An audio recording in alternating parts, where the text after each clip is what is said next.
You're my friend.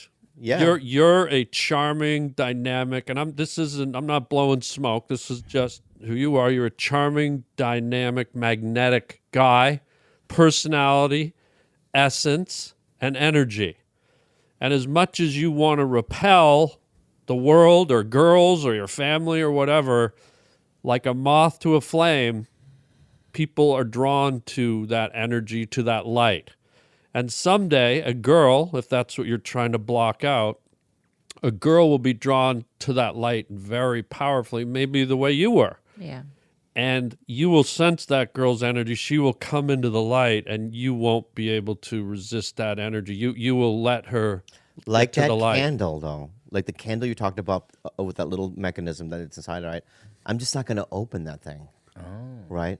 That thing is going to be locked. I say you will, though, because her energy will cause that door to slowly open. Right. What if I have what if it's under two different walls?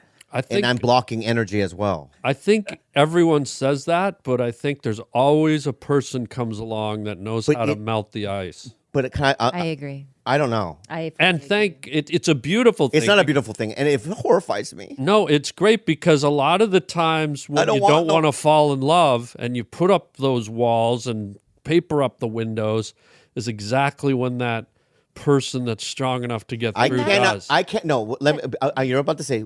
Note that. I just have to refute you. Okay. Mm-hmm. Please refute me. I cannot wait. I can't because I've thought about this.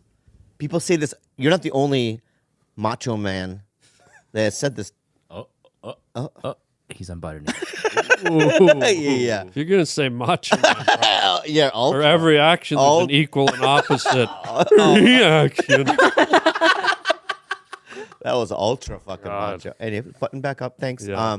Well, but you have your fly open. I mean, it's okay. But guys have said this to me, right? Because I've said this privately to be like, I have no interest at all. No more, right? Right. And I can't wait 5 years from now, right? I'll run into you again, Harlow, right? At the club in the back. And I'm going to look at you and I go, it's been 5 years, not one person. Yeah. But Will you believe me then? I will, but it could be the next day after you say that it happened. Then 20 years from now. Then 21 years after that. Someone will get never-ending fucking thing. It's like one of those circus mirrors. You're a human, man. Can I ask you a question? Go ahead. How fun was it though when we first met and fell in love? Why would you because deny yourself that know experience again? That was Bobby. Regardless of how painful this ended, we had a blast for 10 years. Yeah, we built this amazing thing together for 10 years. Why would you deny yourself the opportunity to create a new chapter in your life? Because I now have seen all 3 of the Star Wars movies. And that's the thing, right? The first one, the one that J.J. Abrams one, was pretty good. Mm-hmm. And I'm like, this is the relationship, right? And then the second one came, right? Not great. Third one, even, so you see the whole series, right? So I'm cool. What's the first one called? The Force Awakens. Yeah. You know what I mean? In the beginning, I love The Force Awakens. Yeah. You know what I mean? I do, right? But I've seen The Return of the Jedi. The Last Jedi. And The Last Jedi. So that's my point. I don't want to see all of them. If they were all The Force Awakens, right? But then you'd have to leave 2 years in. And I don't want to do that. I did that before you. Every relationship, I talked to Sarah the other day. Sarah Harland, the ex, right? And I go, 2 years. That was it. But Kalila was 10 years, right? I saw the full movie. And I just don't want to go through that again. But what if it doesn't end the same way, Bobby? It will. Why do you say that? What if it's a completely different storyline? Not even the Star Wars. What if it's Star Trek? I'll give you an example. You love every single episode of Next Gen. It's so many episodes. No, what if not every Next single Gen? I went to Rite Aid last night, and I ate Medieval Madness, the ice cream. I don't know. Right? I've tried every Rite Aid flavor, right? And I've had Medieval Madness before. I don't like it, but I did it again. Have you had Birthday Cake Remix? I did. Great. Okay. Right? But sometimes I'll get that. Sometimes I'll get the chocolate chip pistachio. That's how I'm like with pussy. Okay. All right? So Have you had the green and brown blob on the floor in aisle 6 by the popcorn? I don't think you've had. I haven't had that. I have. haven't had that. It's got ants in it. Yeah. My point is that I just there's I think by just being a male, maybe I want variety. Oh, that's fine. Maybe Okay. I think all males are like that. I think some of them get locked in and they have these dutiful things, and they're part of you're an institution, that you're married, you're part of this thing and this agreement.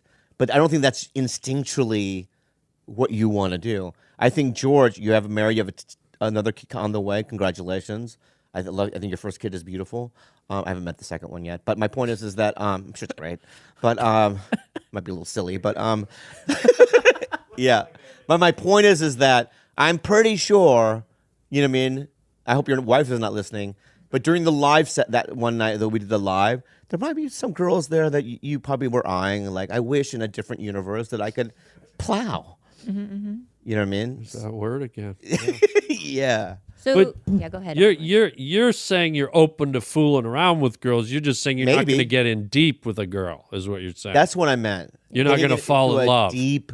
A deep thing. I still think you're right. Yeah, that's the thing. You doing all this talking, but I'm telling you, bro, you have no control. When that one girl walks through the door and kicks your walls down, you're helpless. Has that happened to you? Yeah. Okay. Oh yeah. That's all I want to know. I lived in Germany for a while. When? This was in the mid 80s. I lived in Germany. You did? And I'd just gone through a huge breakup, and I went over to Germany and I said, man, I just said everything you just said. And I'd never had a beard. I grew a beard out to try and look gruff and look like unkept, and everything I could do to keep girls away. And I'd turn all the radar off. I wasn't like, you know what I mean? You dim down the energy vibe for women.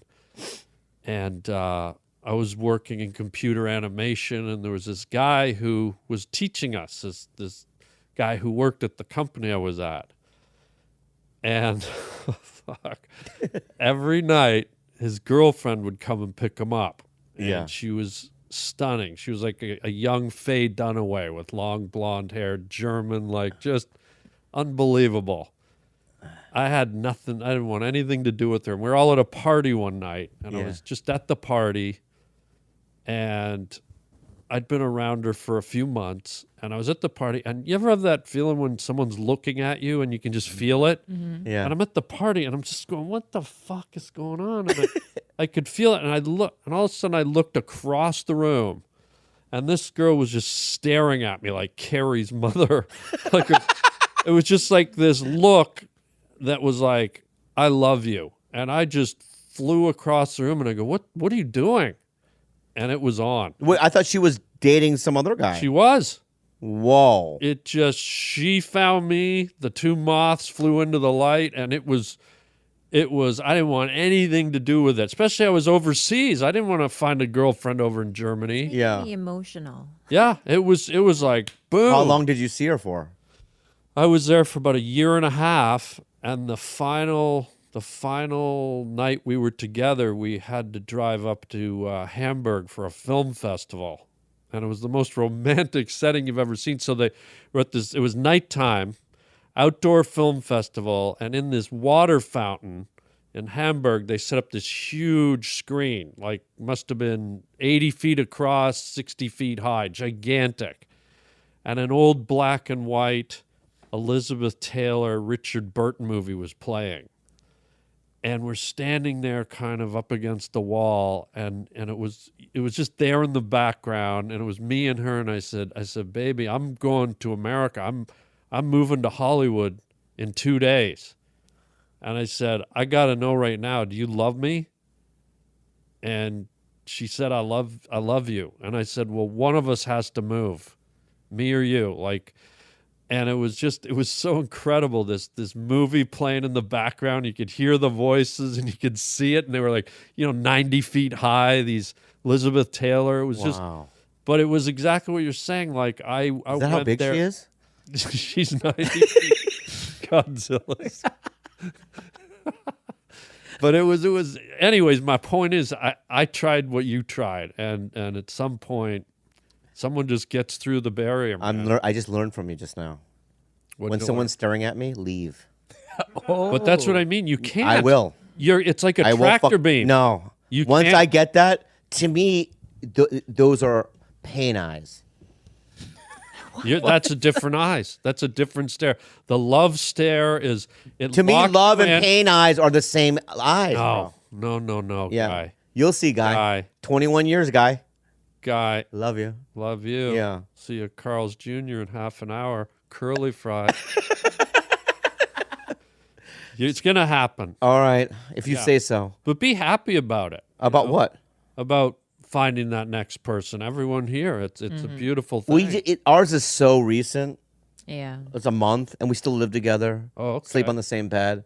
We watch things. We've been watching The Boys. Yeah, at but night. I've reconciled with the fact that, like, with what you're saying, it's like at some point I want to move on with my life, you know? Yeah, you'll have the same thing. And even though I feel really grim about it now, I do believe that I will have another chance at another story. Both of you. And will. so That's the will you. beauty of life. My story is done. Short story. No, I remember It's an essay. when my grandmother was very religious. She was, her husband died. I think he was in his 70s. My grandfather died right at his desk. She went to pick him up every day. One day she went in, he was face down on his desk. Is this real? Yeah. This is real. Wow. My grandfather, Neil O'Donnell.